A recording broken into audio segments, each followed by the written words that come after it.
வெண்பருத்தி நூலெடுத்து வாய் வெடிச்ச பூவெடுத்து நான் அணிஞ்சிட தொடுத்து வச்ச நடினமான மாலை இது.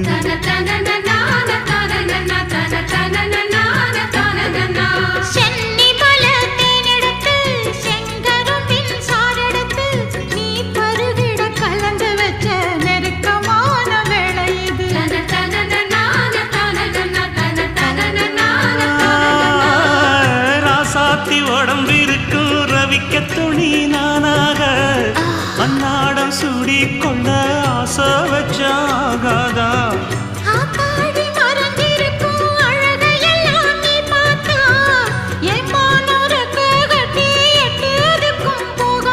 அடிச்சி சக்கரையே எட்டி நீயும் நிக்கிறியே நான் ஏங்கி ஏங்கி பார்க்கிற போறாங்க.